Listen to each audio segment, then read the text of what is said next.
بسم اللہ الرحمن الرحیم۔ شروع اللہ کے نام سے جو بڑا مہربان نہایت رحم والا ہے۔ پیارے دوستوں، جیسا کہ آپ کو معلوم ہے کہ مفتی ثاقب آفیشیل چینل کے اندر آپ کو اسلامک واقعات اور اسلامک معلومات فراہم کی جاتی ہیں۔ اسی چیز کو پیش نظر رکھتے ہوئے قرآن کریم کے گہرے مطالعے کے بعد یوسف علیہ السلام کا مکمل واقعہ 3 ویڈیوز کے اندر آپ کو سنایا جائے گا۔ یوسف علیہ السلام کے واقعے کی یہ پہلی ویڈیو ہے، جس میں یہ بتایا جائے گا کہ یوسف علیہ السلام کے بھائیوں نے کس طرح یوسف علیہ السلام کو کنویں میں ڈالا اور اللہ تعالیٰ نے اس کنویں سے نکال کر یوسف علیہ السلام کو کس طرح مصر کے بادشاہ کے ہاتھوں پرورش کرائی۔ یہ اس وقت کی بات ہے جب یوسف علیہ السلام نے اپنے والد حضرت یعقوب علیہ السلام سے کہا تھا کہ ابا جان، میں نے خواب میں 11 ستاروں اور سورج اور چاند کو دیکھا ہے۔ میں نے دیکھا ہے کہ یہ سب مجھے سجدہ کر رہے ہیں۔ انہوں نے کہا، بیٹا اپنا یہ خواب اپنے بھائیوں کو نہ بتانا، کہیں ایسا نہ ہو کہ وہ تمہارے لیے کوئی سازش تیار کریں، کیونکہ شیطان انسان کا کھلا دشمن ہے، اور اسی طرح تمہارا پروردگار تمہیں نبوت کے لیے منتخب کرے گا اور تمہیں تمام باتوں کا صحیح مطلب نکالنا سکھائے گا، اور تم پر اور یعقوب کی اولاد پر اپنی نعمت اسی طرح پوری کرے گا جیسے اس نے اس سے پہلے تمہارے ماں باپ پر اور ابراہیم اور اسحاق پر پوری کی تھی۔ یقیناً تمہارا پروردگار علم کا بھی مالک ہے، حکمت کا بھی مالک۔ یہ اس وقت کا واقعہ ہے جب یوسف کے ان سوتیلے بھائیوں نے آپس میں کہا تھا کہ یقینی طور پر ہمارے والد کو ہمارے مقابلے میں یوسف اور اس کے حقیقی بھائی بنیامین سے زیادہ محبت ہے، حالانکہ ہم ان کے لیے ایک مضبوط جماعت ہیں۔ ہمیں یقین ہے کہ ہمارے والد کسی کھلی غلط فہمی میں مبتلا ہیں۔ اب اس کا حل یہ ہے کہ یوسف کو قتل ہی کر ڈالو یا اسے کسی اور سرزمین میں پھینک آؤ، تاکہ تمہارے والد کی ساری توجہ خالص تمہاری طرف ہو جائے، اور یہ سب کرنے کے بعد پھر توبہ کر کے نیک بن جاؤ۔ انہی میں سے ایک کہنے والے نے کہا، یوسف کو قتل تو نہ کرو، البتہ اگر تمہیں کچھ کرنا ہی ہے تو اسے کسی اندھے کنویں میں پھینک آؤ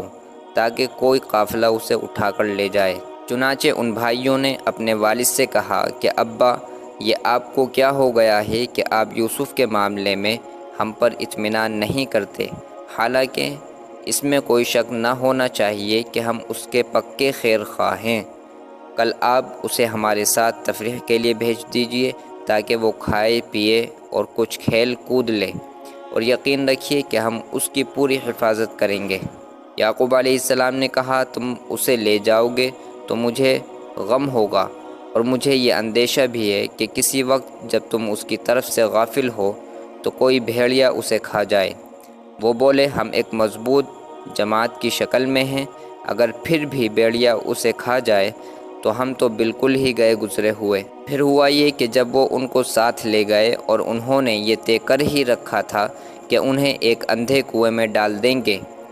چنانچہ یوسف علیہ السلام کو اس کنویں کے اندر ڈال بھی دیا۔ تو ہم نے یوسف پر وحی بھیجی، ایک وقت آئے گا جب تم ان سب کو جتلاؤ گے کہ انہوں نے یہ کام کیا تھا، اور اس وقت انہیں پتہ بھی نہ ہوگا کہ تم کون ہو۔ اور رات کو وہ سب اپنے باپ کے پاس روتے ہوئے پہنچ گئے اور کہنے لگے، ابا جی، یقین جانیے ہم دوڑنے کا مقابلہ کرنے چلے گئے تھے اور ہم نے یوسف کو اپنے سامان کے پاس چھوڑ دیا تھا، اتنے میں ایک بھیڑیا اسے کھا گیا، اور آپ ہماری بات کا یقین نہیں کریں گے چاہے ہم کتنے ہی سچے ہوں۔ اور یوسف کی قمیص پر جھوٹ موٹ کا خون بھی لگا کر لے آئے۔ ان کے والد نے کہا، حقیقت یہ نہیں ہے، بلکہ تمہارے دلوں نے اپنی طرف سے ایک بات بنا لی ہے، اب تو میرے لیے صبر ہی بہتر ہے، اور جو باتیں تم بنا رہے ہو ان پر اللہ ہی کی مدد درکار ہے۔ اور دوسری طرف جس جگہ انہوں نے یوسف کو کنویں میں ڈالا تھا وہاں ایک قافلہ آیا، قافلے کے لوگوں نے ایک آدمی پانی لینے کے لیے بھیجا، اور اس نے اپنا ڈول کنویں میں ڈالا تو وہاں یوسف علیہ السلام کو دیکھ کر پکار اٹھا، لو خوشخبری سنو، یہ تو ایک لڑکا ہے۔ اور قافلے والوں نے انہیں ایک تجارت کا سامان سمجھ کر چھپا لیا، اور جو کچھ وہ کہہ رہے تھے اللہ کو اس کا پورا علم تھا۔ اور مصر کے جس آدمی نے انہیں خریدا اس نے اپنی بیوی سے کہا کہ اس کو عزت سے رکھنا، مجھے ایسا لگتا ہے کہ یہ ہمیں فائدہ پہنچائے گا یا پھر ہم اسے بیٹا بنا لیں گے۔ اس طرح ہم نے اس سرزمین میں یوسف کے قدم جمائے تاکہ انہیں باتوں کا صحیح مطلب نکالنا سکھائیں، اور اللہ کو اپنے کام پر پورا قابو حاصل ہے، لیکن بہت سے لوگ نہیں جانتے۔